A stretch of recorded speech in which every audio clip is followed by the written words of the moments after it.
आज की top headlines कुछ इस प्रकार है। GHL F414 इंजन सौदा भारतीय वायु शक्ति को बढ़ावा देता है। चीनी WS-10 इंजन को पीछे छोड़ते हुए प्रोजेक्ट जोरावर, भारत ने स्वदेशी रूप से विकसित MPATGM के साथ लाइट टैंक के हमलावर्धक क्षमताओं को बढ़ाया। ब्रह्मोस एरोस्पेस ने अगली पीढ़ी के ब्रह्मोस NG मिसाइल के प्राथमिक डिजाइन को पूरा किया है। भारतीय रक्षा बलों की योजना है कि प्रेडेटर ड्रोन्स को भारत निर्मित मिसाइल और हथियार प्रणालियों से लैस किया जाए। भारतीय सेना के प्रमुख ने लाइट स्पेशलिस्ट वाहन LSV के संचालन की समीक्षा की। क्या भारत ने अपना गुप्त शक्ति टॉर्पेडो खुलासा किया है?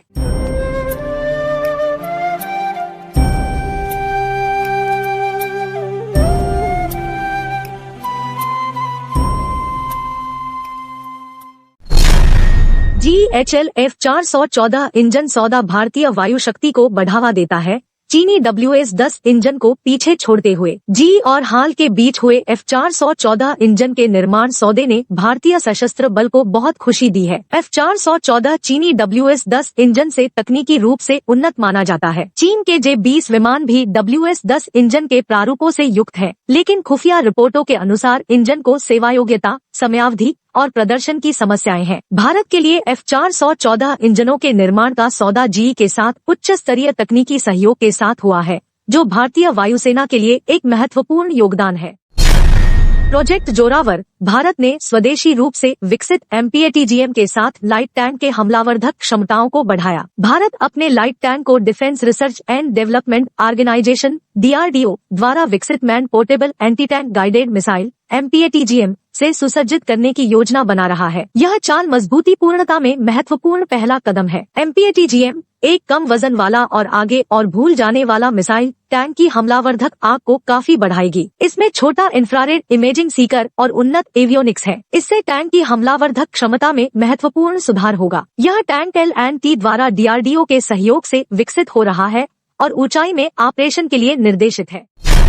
ब्रह्मोस एरोस्पेस ने अगली पीढ़ी के ब्रह्मोस NG मिसाइल के प्राथमिक डिजाइन को पूरा किया है। ब्रह्मोस एरोस्पेस ने अगली पीढ़ी के ब्रह्मोस NG मिसाइल के प्राथमिक डिजाइन को सफलतापूर्वक पूरा किया है। BrahMos NG missile BrahMos missile के तुलना में एक चार्ज का संकुचित संस्करण होगा, जो भारतीय सेना की आक्रामक क्षमताओं को और बढ़ाएगा। इस मिसाइल का वजन काफी हल्का होगा और यह विभिन्न प्लेटफॉर्मों पर आसानी से एकीकृत होगा, जिससे इसकी लचीलापन और अनुकूलता में सुधार होगा। इसका निर्माण काम जल्द ही शुरू होगा और यह भारतीय सुरक्षा बलों की क्षमताओं को सुदृढ़ करेगा।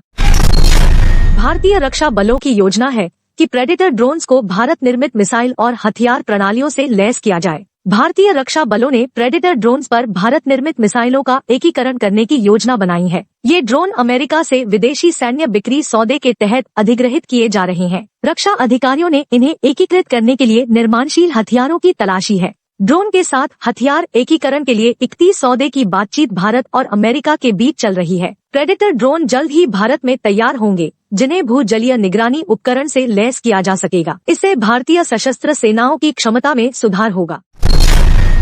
भारतीय सेना के प्रमुख ने लाइट स्पेशलिस्ट वाहन LSV के संचालन की समीक्षा की। नई दिल्ली, भारतीय सेना के प्रमुख जनरल मनोज पांडे ने आज लाइट स्पेशलिस्ट वाहन LSV के संचालन की समीक्षा की, जिसे महत्वपूर्ण कदम के रूप में माना जाता है। LSV एक उन्नत सैन्य वाहन भारतीय सेना की गतिशीलता, लचीलापन और आग क्षमता को बढ़ाने में महत्वपूर्ण योगदान देता है। यह वाहन आधुनिक युद्ध स्थितियों की अद्वितीय आवश्यकताओं को पूरा करता है और उच्चतम तकनीकी के साथ अनमोल संपदा है। LSV की बढ़ी हुई गतिशीलता और आग क्षमता से यह सेना के लड़ाकू इकाइयों को कठिन भूक्षेत्रों में सुगमता से आगे बढ़ने और महत्वपूर्ण मिशनों को सफलतापूर्वक पूरा करने की क्षमता प्रदान करता है।